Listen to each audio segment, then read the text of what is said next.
Hello friends, my self गौरव राजवाड़े और आज मैं आपके लिए क्या लेके आया हूँ। देखो, यूनिट्स एंड मेजरमेंट्स का लेक्चर नंबर 2।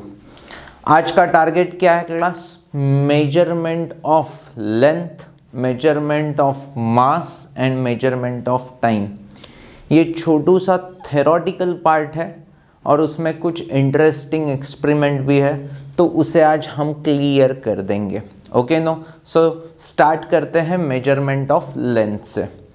सो देखो क्लास, लेंथ को मेजर करना है तो हम लेंथ को मेजर मीटर में करते हैं, बट मीटर स्केल होता है हमारे यहाँ पे, यस और नो। क्लोथिंग वगैरह को मेजर करने के लिए 2 मीटर कपड़ा देना तो मीटर स्केल होता है, बट 1 मीटर मतलब क्या है?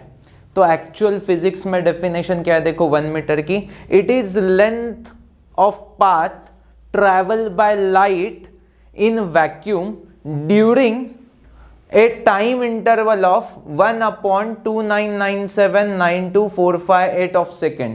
इतू से सेकेंड के लिए यार देखो ना, 1 ये मतलब कितू सा टाइम हो गया, समझा? तो उतने से टाइम में लाइट वैक्यूम में जितना पार्ट ट्रैवल करता है दैट इज व्हाट 1 मीटर।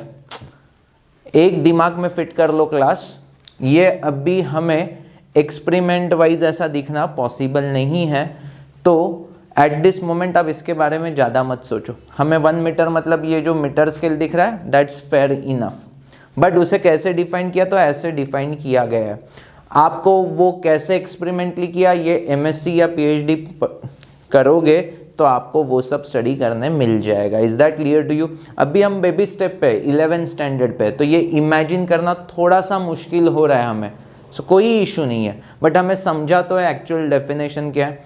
अब देखो क्लास, लेंथ मेजरमेंट के लिए देखो ऐसा भी हो सकता है कि बाबा बहुत ही बड़ी वैल्यू कैलकुलेट करनी है। For example distance of moon from earth, तो मुझे ये अगर फाइंड करना है तो ये बहुत बड़ी लेंथ हो गई ना, तो मैं ऐसे स्केल नहीं लेते बैठूंगा। यस और नो क्लास?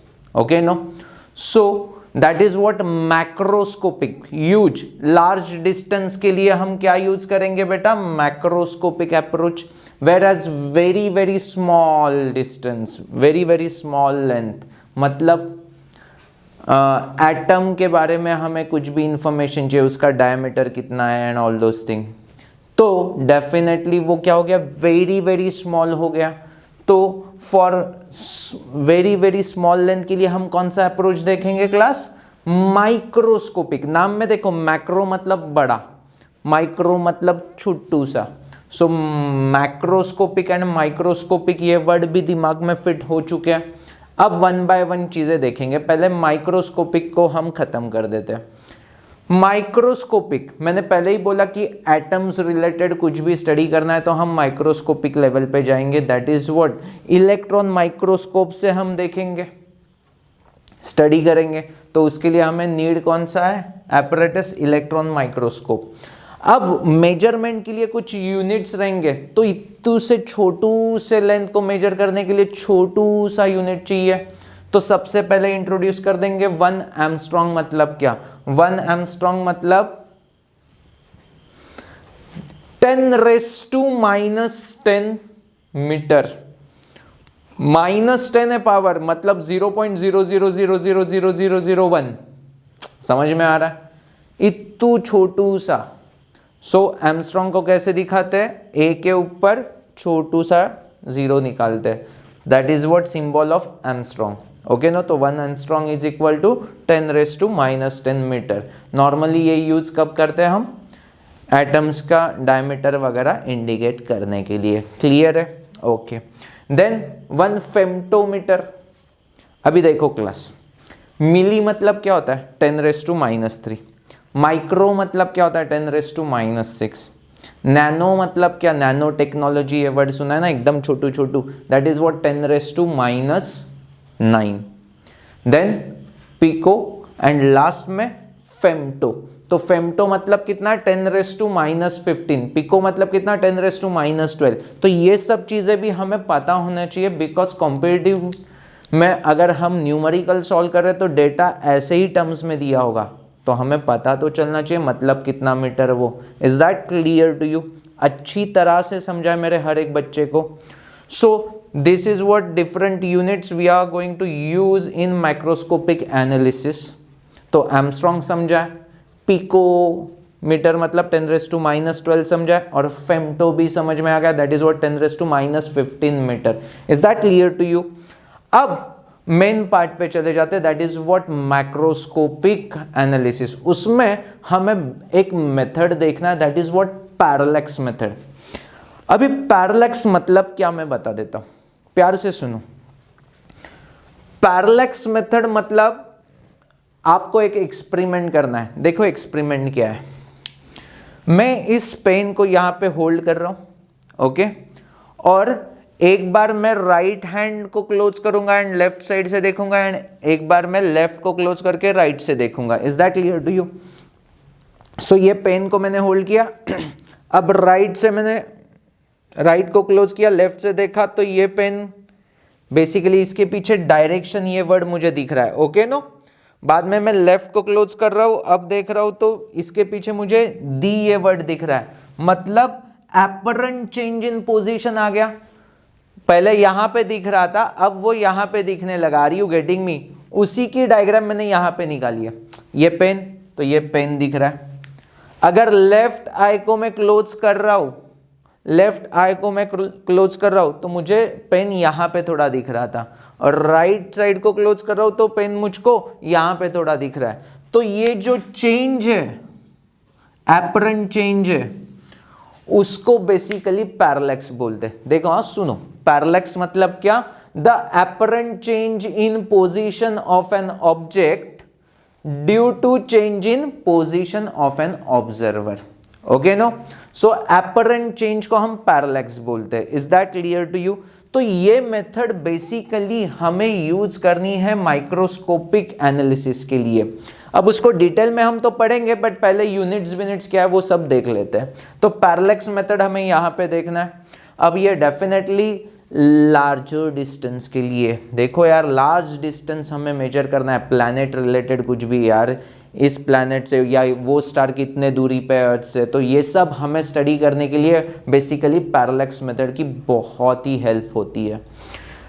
अब उसमें यूनिट कौन सा यूज होगा? चलो पैरेलैक्स मेथड से कर रहे हैं, बट यूनिट क्या है? तो हम एस्ट्रोनॉमिकल यूनिट यूज करते हैं, that is what capital AU से रिप्रेजेंट होता है। तो 1 AU इज इक्वल टू कितना होता है? 1.496 इंटू 10⁻11 मीटर। 10⁻11 मतलब कितने सारे जीरोस लग गए, समझ में आ रहा है क्लास? क्लियर है? सिमिलर और भी एक यूनिट है, that is what light year. अब लाइट ईयर मतलब क्या पहले देख लो यार। Distance travelled by light in 1 year, उसे लाइट ईयर बोल देते हैं। Distance travelled by light in 1 year, उसे लाइट ईयर बोलते हैं। बहुत ही यूज हो गया boss. Is that clear to you?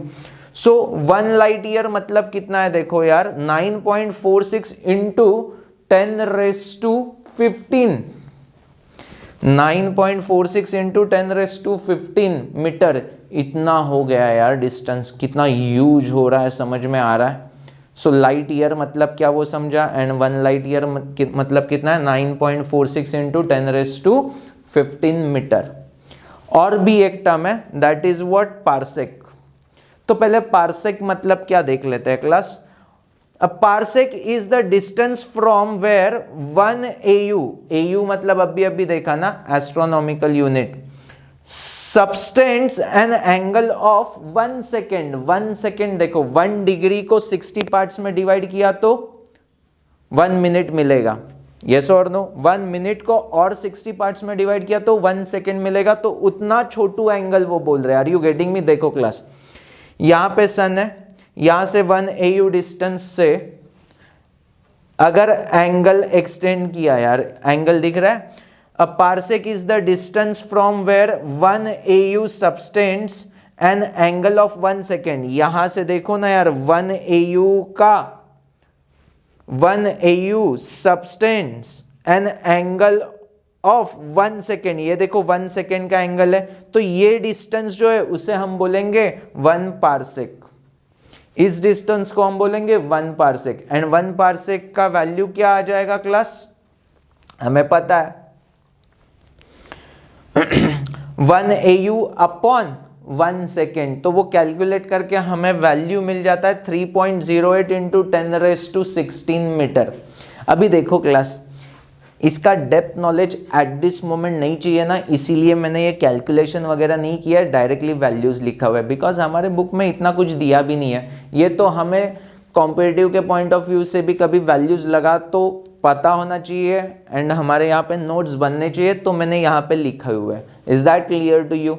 So 1 parsec is equal to कितना, 3.08 इंटू 10⁻16 मीटर। मतलब अभी तक हमने क्या क्या देखा था, AU देखा था, लाइट ईयर देखा, पार्सेक देखा, तो सबसे बड़ा यूनिट मेरे ख्याल से पार्सेक दिख रहा है, यस और no? So 1 parsec is equal to कितने light year, 3.2, approximately 3.26 light year हो रहा है। ये चीज बहुत इंपॉर्टेंट है। 1 पार्सेक इज इक्वल टू कितना, अप्रोक्सीमेटली 3.26 लाइट ईयर। फिट है? तो ये सारा चीज हमें पता चल चुका है। माइक्रोस्कोपिक के लिए बेसिकली क्या हम एपरेटस देखेंगे एंड कौन से यूनिट्स यूटिलाइज करेंगे, यहाँ पे पैरेलैक्स मेथड एंड कौन से यूनिट्स देखेंगे, वो समझ में आ। अब पैरेलैक्स मेथड होता क्या है वो देखेंगे। हम बोल रहे हैं कि बाबा डिस्टेंस, दूसरे प्लैनेट का डिस्टेंस फ्रॉम अर्थ कितना है या स्टार का डिस्टेंस कितना है, वो सब मेजरमेंट के लिए पैरेलैक्स मेथड यूज होगा, वो सब ठीक है, बट वो एक्चुअली कैसे होगा वो अभी देखेंगे। सो पैरेलैक्स मतलब क्या वो समझा, that is what apparent change in position of an object due to change in position of observer. देखो ना, ये आया था पहले, अब ऑब्जर्वर चेंज हो गया, ये आया हो गया। सो ऑब्जर्वर चेंज हो रहा है ना, तो ये पोजीशन चेंज होने से जो ऑब्जेक्ट एक्चुअली यहाँ पे कांस्टेंट ही है, बट मैंने पोजीशन ऑफ ऑब्जर्वर चेंज किया तो वो अपरेंट चेंज दिखने लगा उसमें। That apparent change is called parallax and that effect is called parallax effect. तो ये जो चेंज हो रहा है, that effect is called parallax effect. तो ये डायग्राम क्या मैंने निकाला था वो हर एक बच्चे को समझा। अब पैरेलैक्स एंगल मतलब क्या वो देखो क्लास। अब यहां से पूरा डिटेलिंग बात चालू हो जाएगा, प्यार से सुनो। ये अर्थ सरफेस है, एज्यूम करो, ओके नो। तो पैरेलैक्स मेथड के लिए हमने क्या किया, 2 पॉइंट्स फिक्स कर दिए जहां से मुझे स्टार को व्यू करना है। तो ऐसे 2 पॉइंट्स होने चाहिए जहां से बहुत ही क्लियर मैनर में स्टार दिखना चाहिए। Are you getting me? और बहुत ही अवे नहीं होने चाहिए। सो 2 पॉइंट्स ले लिए, यहां पे हमने टेलीस्कोप सेट किया परफेक्टली इस एंगल पे, दिखाई दे रहा है? यहां पे हमने टेलीस्कोप सेट किया परफेक्टली इस एंगल पे,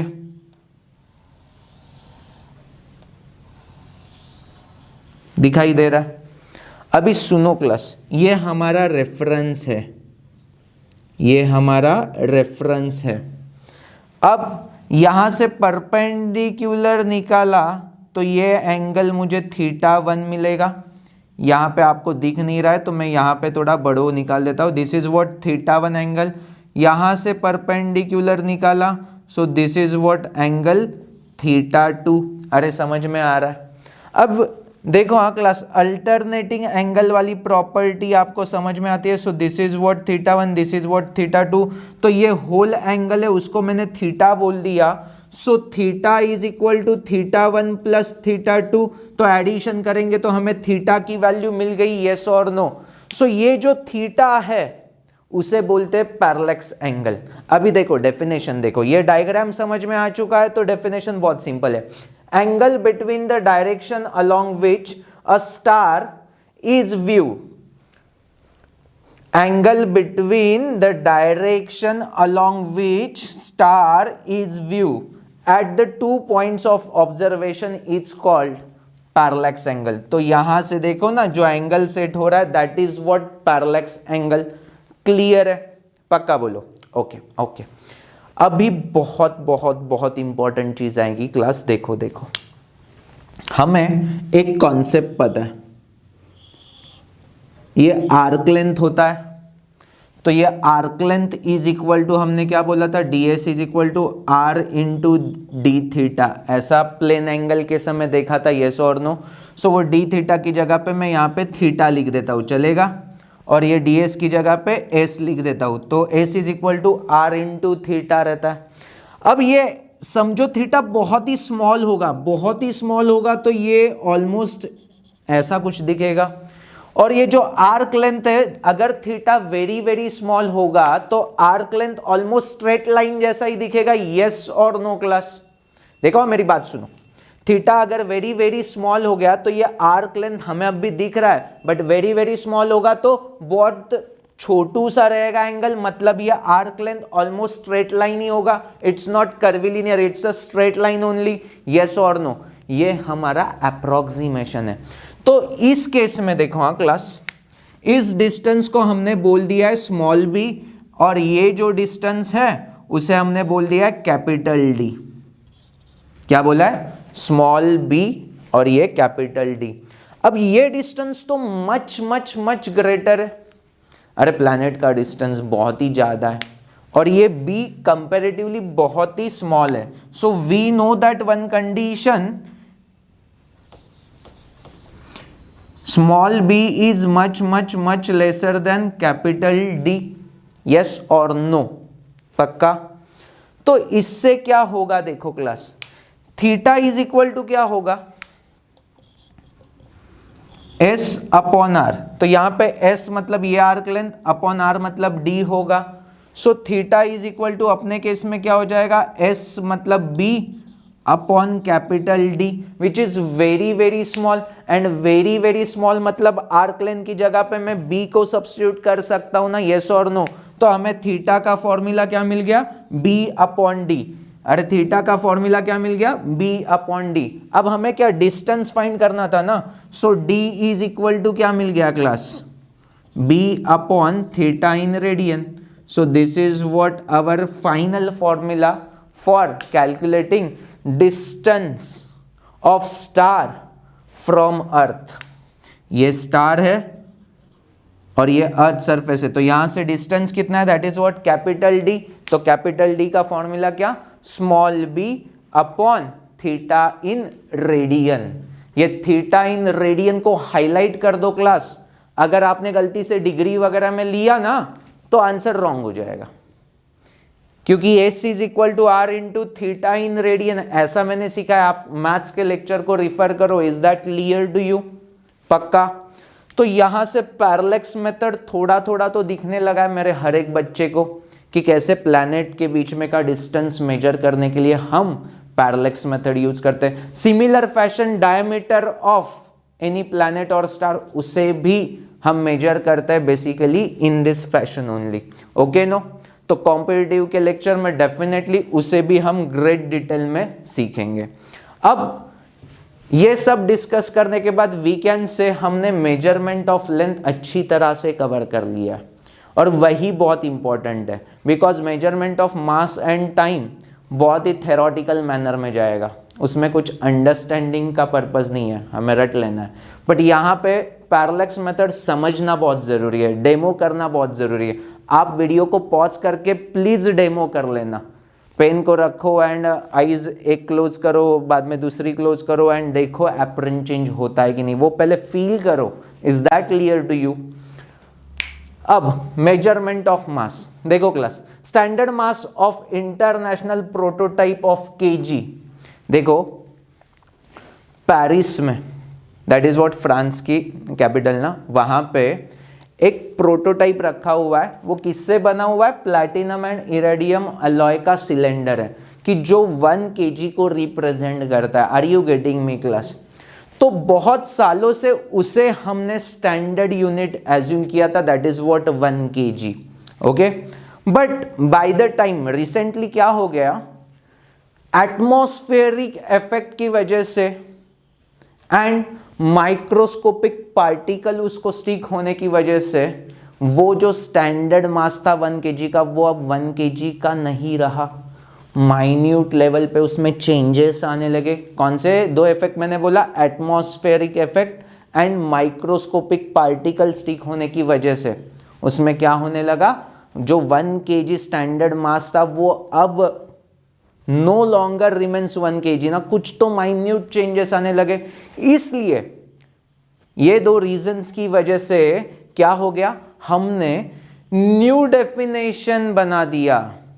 so new definition of mass introduce in terms of current recently. कब? 20th में 2019 में, अरे लास्ट ईयर में। तो कितना लेटेस्ट डेटा ये समझ में आ रहा है class? Is that clear to you? पक्का? ओके।